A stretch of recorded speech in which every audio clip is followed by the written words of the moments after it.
Polyev has his whole thing, his entire political career has been that he's like a pit bull. He's an attack dog. And that's not really what people seem to want right now. They want like an adult in the room. So I'm wondering, I feel like he's going to be battling inner demons during both debates where his instinct, like every bone in his body tells him to just go and like attack, but he's gonna have to try to hold that in. And whether it be, like, is he gonna bully Carney over his French and like look like a dick, or is he gonna like say something that is just like a little bit revealing about himself through just focusing on attacking and tearing down others? I'm very curious to see how that plays out.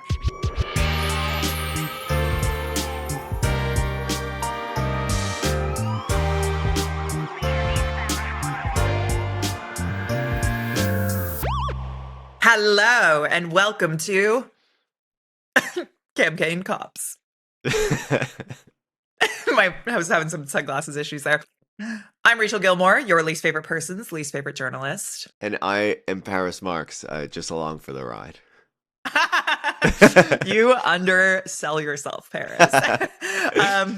So we are very deep into the election campaign now. We're over the halfway mark. And as I say every week, someone has to crack down on the people vying for your vote. So we're reporting for duty. Where's my little stick that the cops have to hit people with? Oh, is that just in the you've UK? got a baton this week, eh? Yeah. No, I think we have those here. Okay, We love, no loading them up.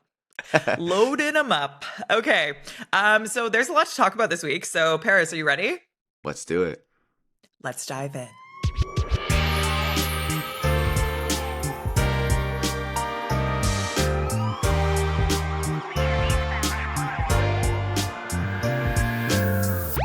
So Paris, big news this week, as usual, on tariffs. I hate that I'm like tired of talking about it because it's so important, but I just like, I think it just maybe just makes me angry. And that's the feeling of disdain I have when I say the word tariff. Well, it's like on again, off again, on again, off again. I know. And it's just like hard to keep track of. And the impacts are horrible. Like, it's not that I'm tired of talking about it. I'm tired of the situation because it's so stupid and it's hurting people. Like there've been layoffs already, like more layoffs this week at the Ingersoll plant. This week, Carney paused his campaign again to deal with the tariffs.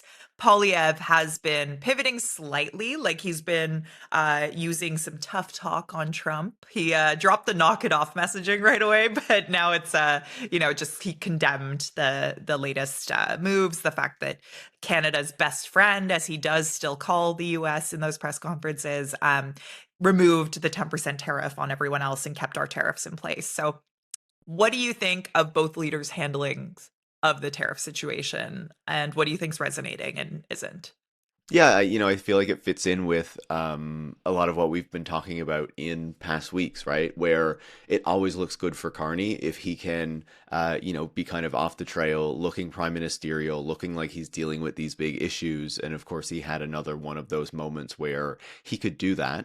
For Pierre Poilievre, what is there really to say? It's like, okay, he's pivoting his language a bit in terms of talking about Trump, but he continues to drag up a lot of these issues that sound very Trumpian, that play into like the most extreme parts of his base, and that arguably are part of what's turning a lot of Canadians off of his campaign and making them unsure that he is someone who can really work, to like represent Canada's interests when it comes to dealing with Trump.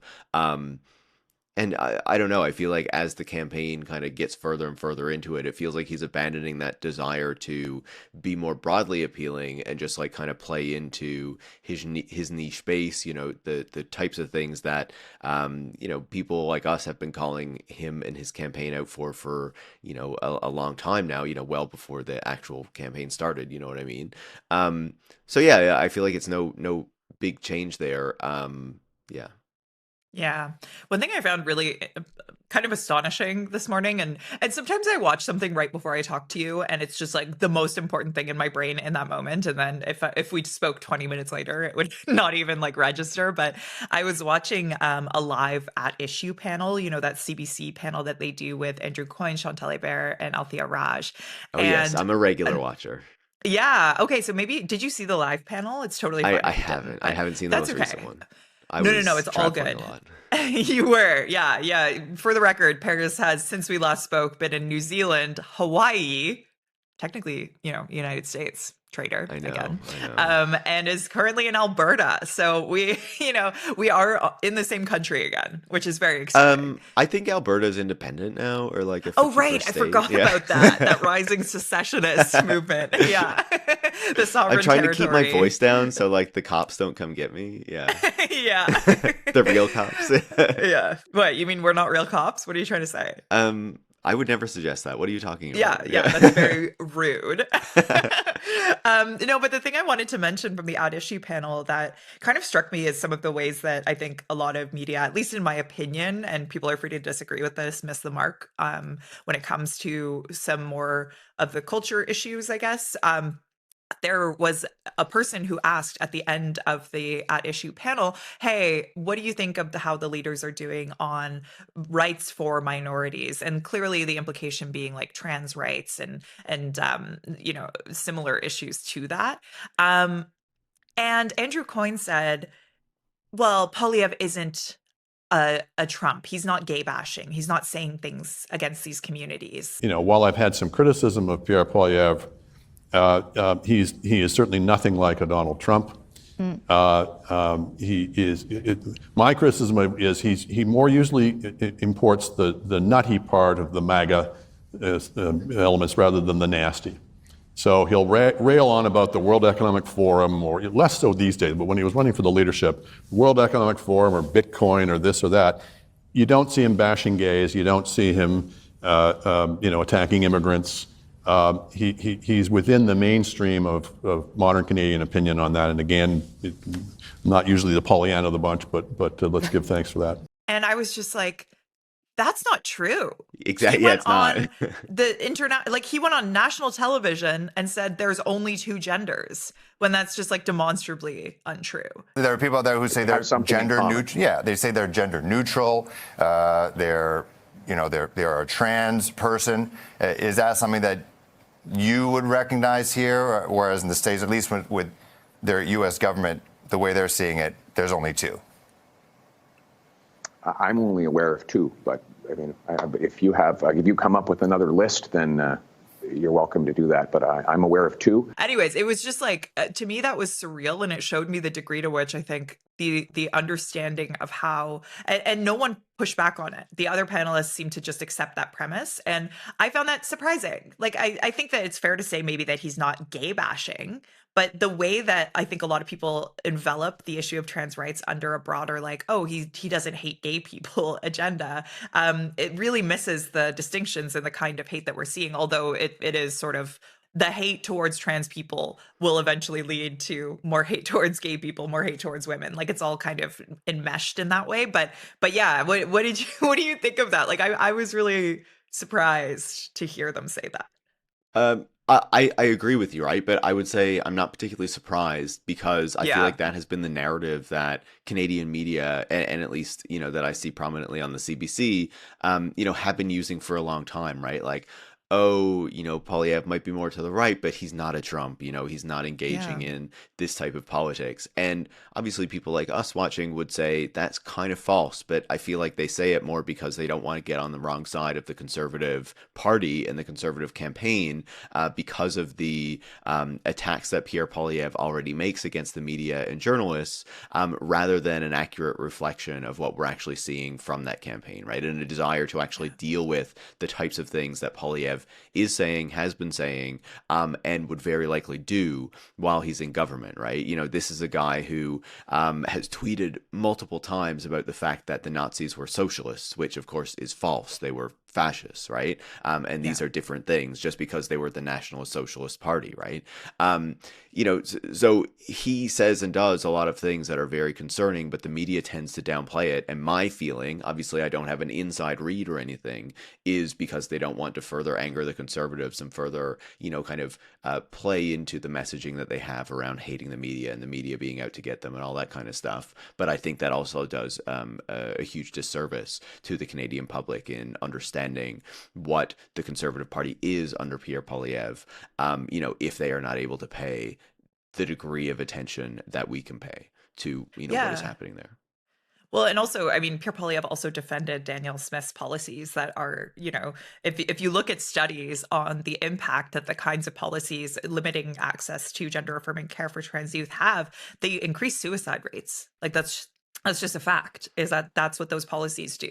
So to me, to sit in front of a crowd and just like confidently say that that's not an issue that Poilievre is, offside on, or is repressing folks on, I think is just factually incorrect. And it does speak to sort of the, maybe even so if you don't have an understanding of trans issues and of the impact that certain policies have and stuff, you might not register those comments as the dangerous sort of thing that they are.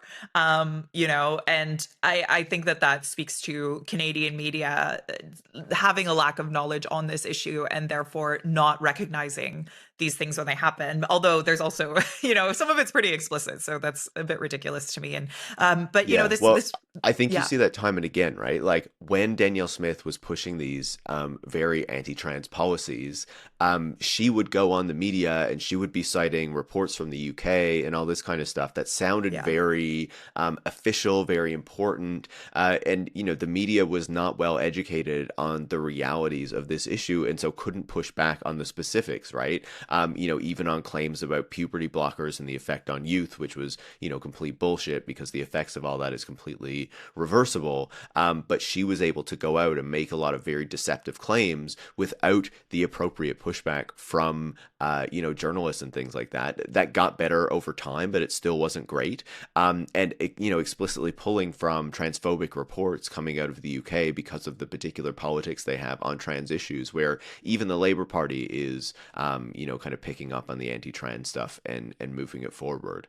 And so, it's always a concern when those things expand to, other provinces, other levels of the political system, because, we should be wanting to rout out that kind of transphobia and everything that comes with it as well, right? Because as you say, it doesn't start at transphobia. These policies have much broader consequences, and are pushed by kind of a small minority, and they're trying to legitimize them to a much greater public, a public who, for the most part, wouldn't know trans people, doesn't understand these issues, and can be easily convinced, or maybe easily convinced is not giving the public kind of the credit it deserves, because I don't think we see a big upswell against trans people in Canada in the way that we do in, say, the UK, for example. It's gotten worse in the past few years, don't get me wrong. But it's still, I would say it's still not nearly as bad as what we see over there. But yeah.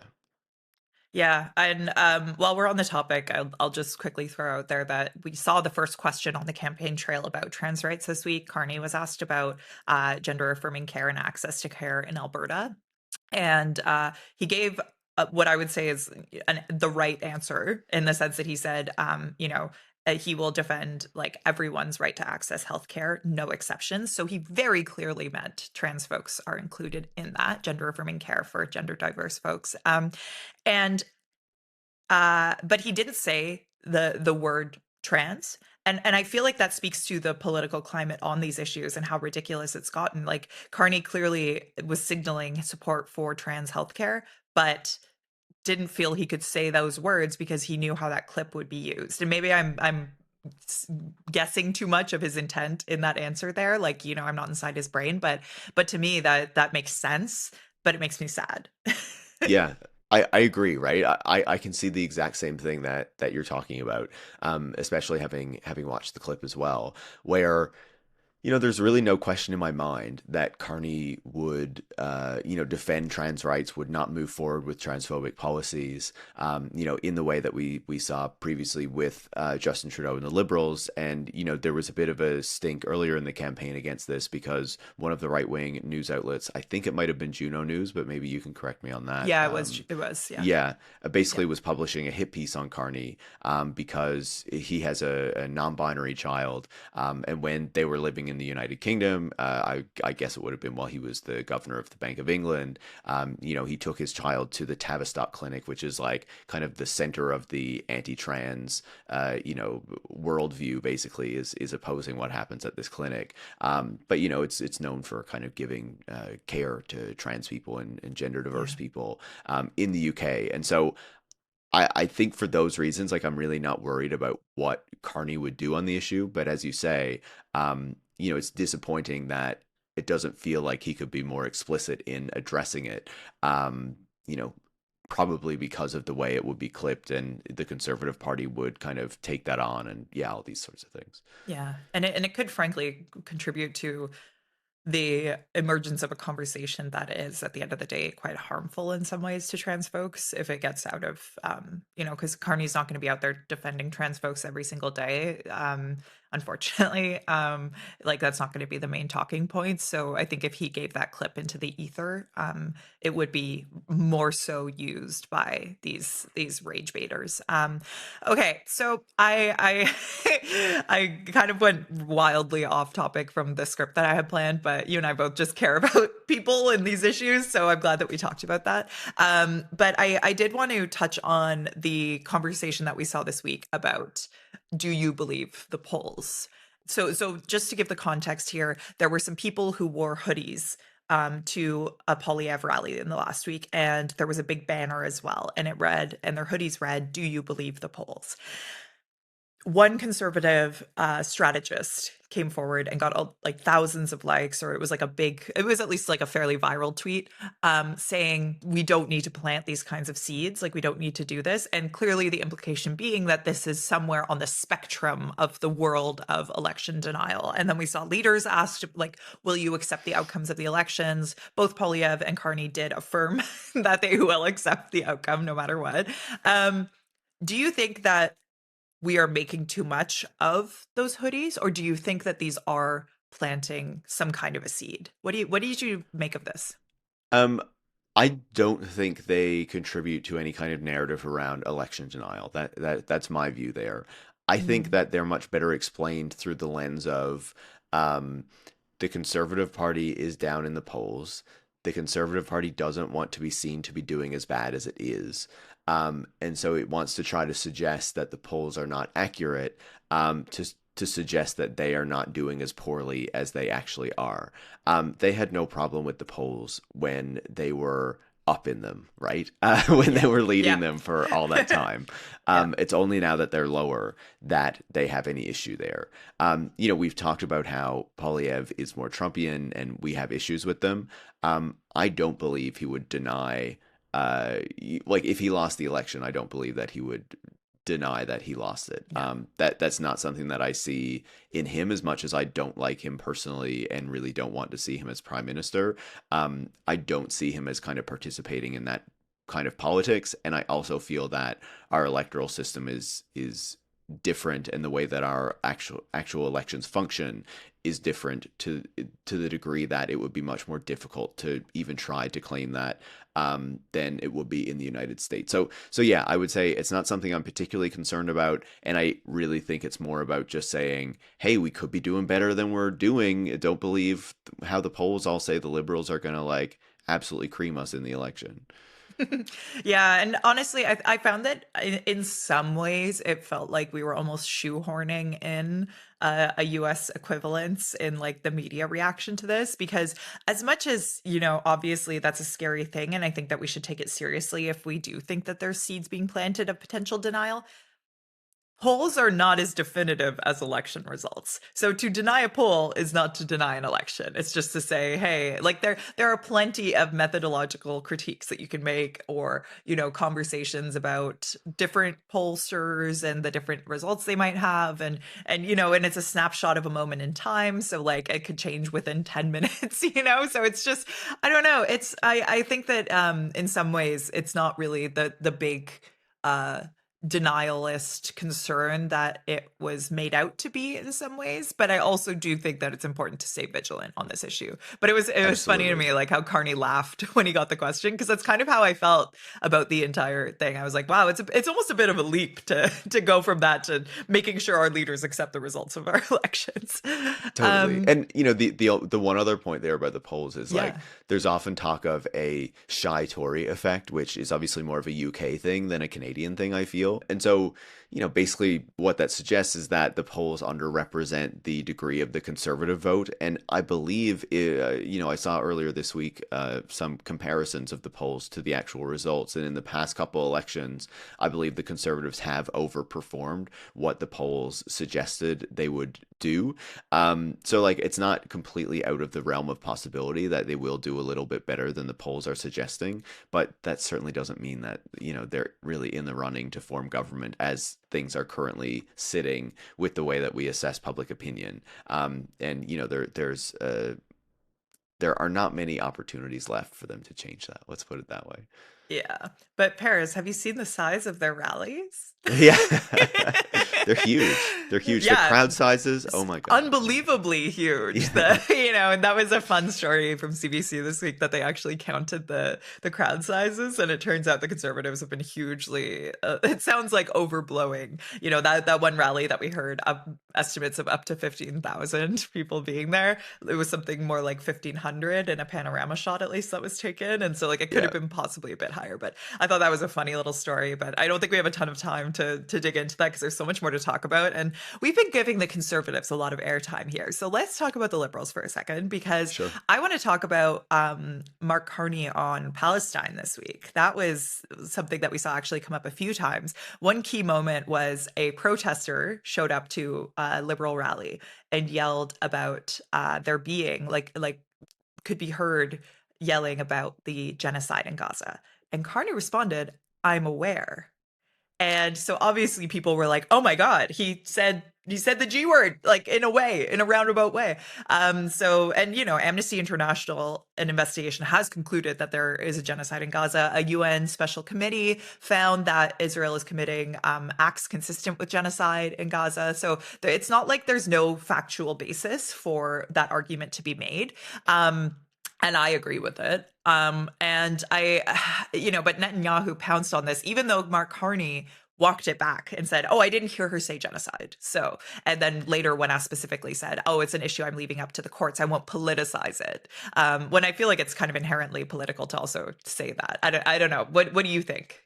Yeah, as if we should give a damn what Netanyahu says, a I convicted know. war criminal at the international court. Like, Yeah, someone who, if ridiculous. he arrived on Canadian soil, under Justin Trudeau, and I presume under Mark Carney as well, would be arrested because of that. So, yeah, forgive me for a second if I don't really give a damn what Netanyahu thinks or has to say.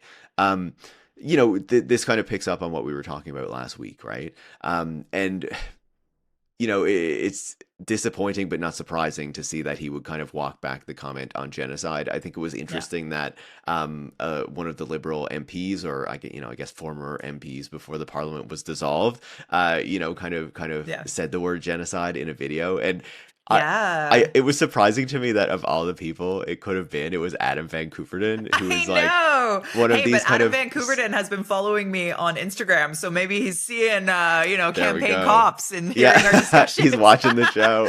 Yeah. But it was interesting to me that he was the one who did it, because he's like this star candidate, a Yeah. former Olympian, but like he's never been given a cabinet position, or you don't really hear from him all that much. It was just like, but he was one of these kind of star candidates who they wanted to show off. So like of all the people who it could have been, like, um, I don't know. It was just surprising to me that he was the one that this story ended up being about. But obviously, like we discussed last week, I would like to see the leaders be much firmer on this. Obviously Polyev is, because he just supports the genocide. But I would like to see Carney being much more direct, and direct in a sense of like that he would not stand for this. But it seems like that is too much to expect, unfortunately. And Unfortunately. hopefully that Yeah. would change after the election. But again, I don't really expect that to happen. It's so frustrating because in like 10 years, everyone's going to be like, oh, that was such a horrible genocide. And like, and it's just going Yeah, to be like, oh, yeah, you definitely always believed that. It's that Omar Al-Akkad thing. One day, everyone will have always been against this. But exactly. okay, let's talk about climate. You had some stuff you wanted to talk about on this issue that you had highlighted in our little planning document. Do you want to go ahead and like just share with us your thoughts on it? Sure. I think it's interesting because climate has played a big role in some previous campaigns.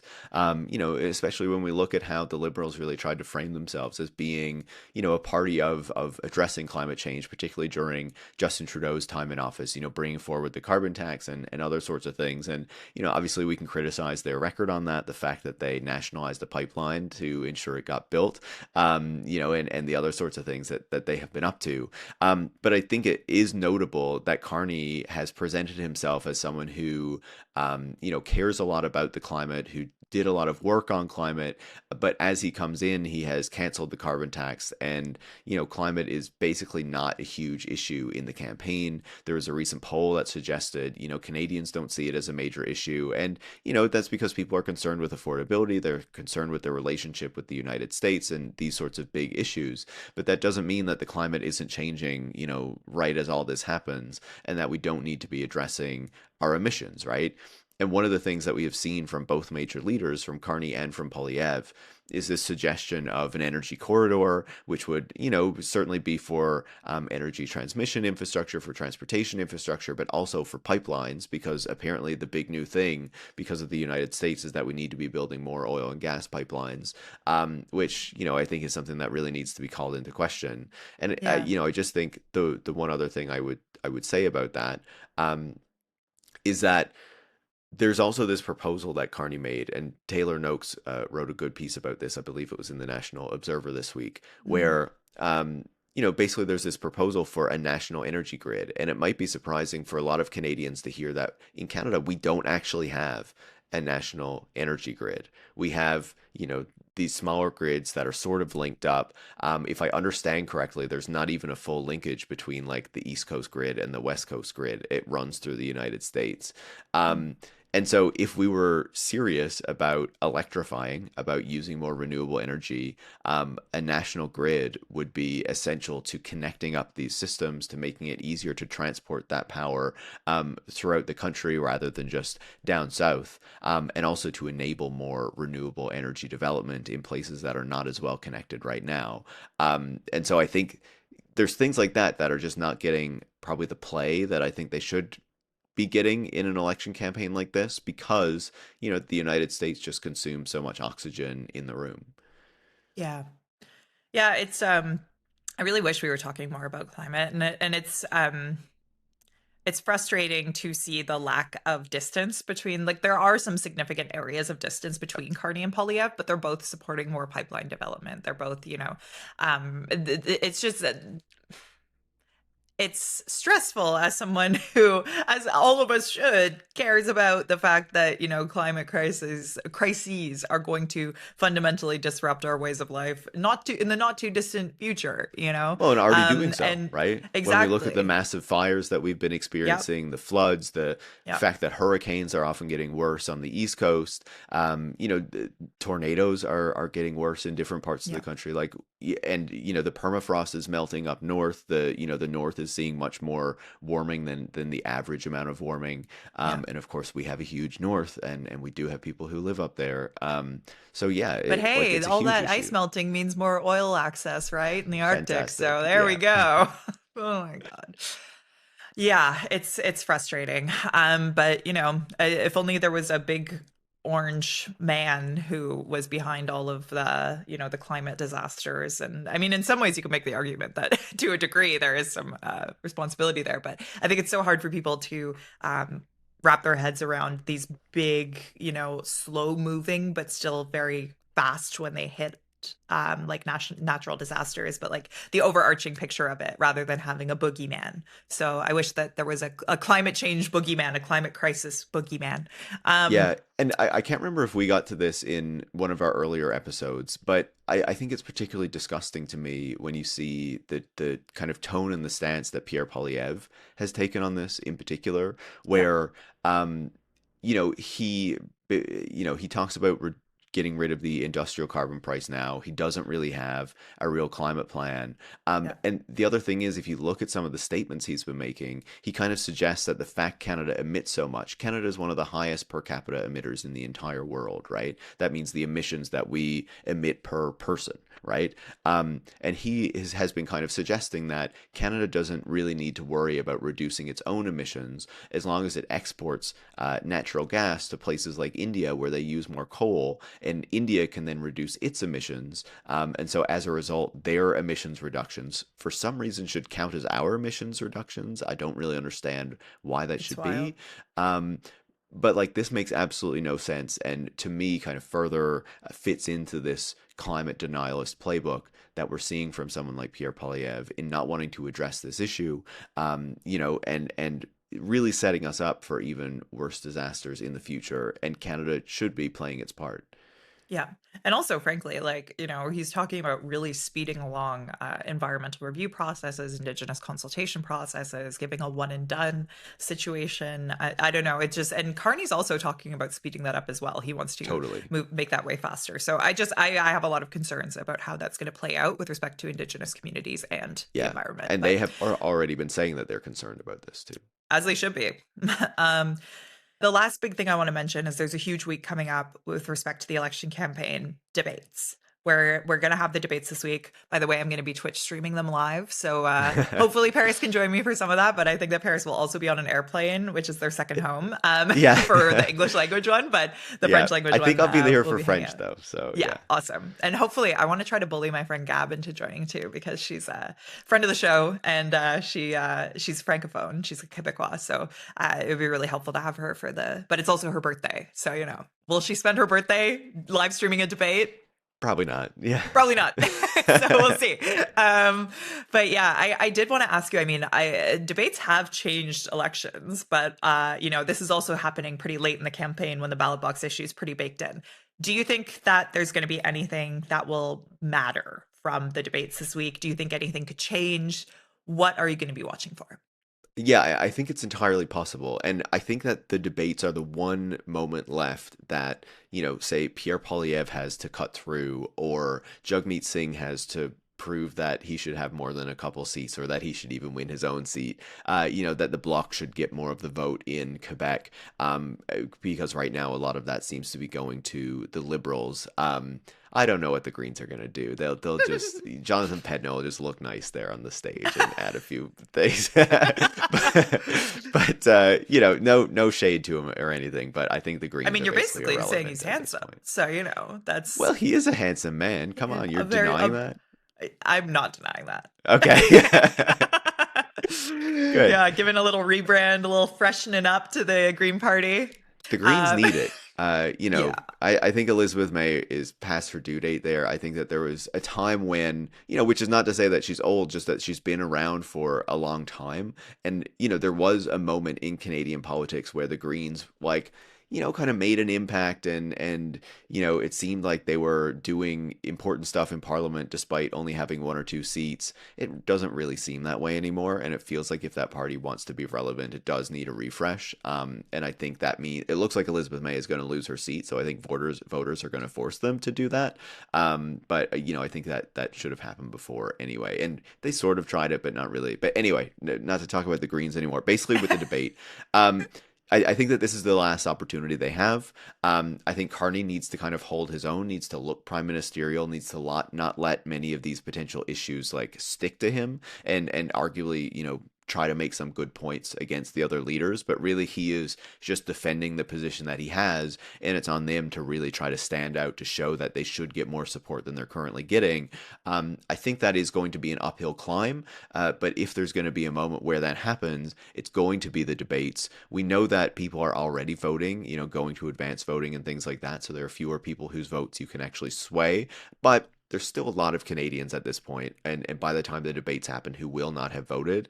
And so while yes, there's not very much time left, there is still time to shift people's minds, to change people's minds, to see, that maybe they should want to back somebody else. But the number of issues where they can potentially hit Carney on seems to be pretty limited, given how focused this campaign has been on the United States. Yeah. I think I'm going to be looking for three things personally. One is if the I don't think that Carney's French is as big of a deal as some folks are making it out to be. I think a lot of people appreciate that he's trying really hard, Yep. but I do think that the fact that he just doesn't have the mastery of the language means that during the French debate, Polyev, who is quite proficient in his French, could potentially do some damage to Carney there by just tripping him up. And but also, that leads well into the second thing that I'm curious about is like, will I feel like Polyev Polyev's French is not as good as I expected it to be, though, as No, well. it's Which is, not. yeah. It's not bad, but it's like it's No, not like, and for I someone who's mean, been in Parliament I'm as long saying that as as he have, someone whose though. French isn't great, but Well, yeah. yeah, but still. Yeah. But for someone Yeah, who's it's been not there as like long as he has, I expected him to be quite a bit better. Yeah. yeah, he's no Yves-François Blanchet, No, no. But Sorry yeah. to interrupt your second point. No, because but the second thing that I was going to say is that related to that, I mean, I think that Polyev has his whole thing, his entire political career has been that he's like a pit bull. He's an attack dog. And that's not really what people seem to want right now. They want like an adult in the room. So I'm wondering, I feel like he's going to be battling inner demons during both debates where his instinct, like every bone in his body tells him to just go and like attack, but he's gonna have to try to hold that in.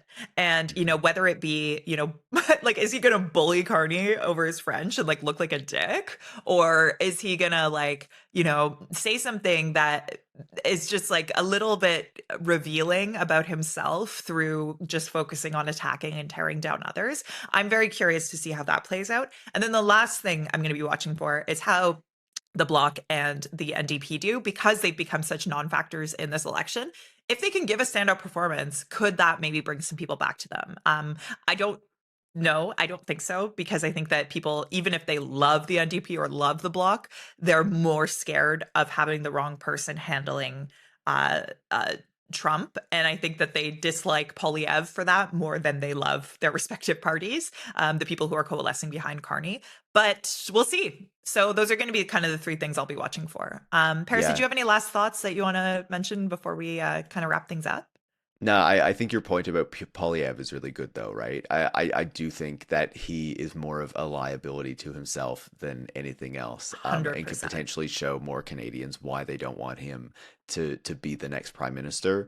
And I feel like on the point about the smaller parties, it's probably the Bloc that has the biggest opportunity there. I feel like things have just shifted so much on the NDP, and it feels like they have so little to really offer right now that even if Jagmeet Singh puts in a big, or even if Jagmeet Singh puts in a good, kind of debate performance, and people feel that, they like him, they respect him, it just really doesn't feel like the NDP has much room to maneuver here, unfortunately. But yeah, I don't think any, big thoughts other than that, the campaign is getting closer and closer to its end date. We're getting closer and closer to voting, which, it's not, the only way that politics is done, but I think it's still important that people get out there and cast their votes to kind of make their vote heard, even in our Yeah. very shitty electoral system that I wish had been changed to mixed member proportional years ago, but unfortunately it has not. We'll get there one day. We'll get there one day. I was Maybe. down in New Zealand and they were like, "Do you guys still use first past the post?" I was like, "Yes, it's so Oh my God, embarrassing. that's so Please." embarrassing. Yeah, Yeah. but yeah, Like we still have cavemen. another couple weeks of digging into this. Yeah. I'll be on at least one of those debate streams with you. So Awesome. plenty to talk about. Yeah, looking forward to it. Yeah, and we will be here. I guess you can keep up with us on our socials, on our various, respective podcasts. You can find all that. I'm going to put it in the show notes. But until next week, we have been the campaign cops. I kind of said that wrong. I said like camping. We We're on the we beat. have been we've been the campaign cops, and we We're are on the beat. We're eating our donuts. we're going to be wielding eating our our donuts, batons. watching We don't have everything. guns though. We're not armed No, because we're good. no, we don't. Where Or if that's even possible. Probably not. Okay. I'd also like to say a special thank you to Hans Vivian Wenzel, who does the music for this show. You can find him on Spotify, lowercase h with an exclamation mark under the artist name Hans.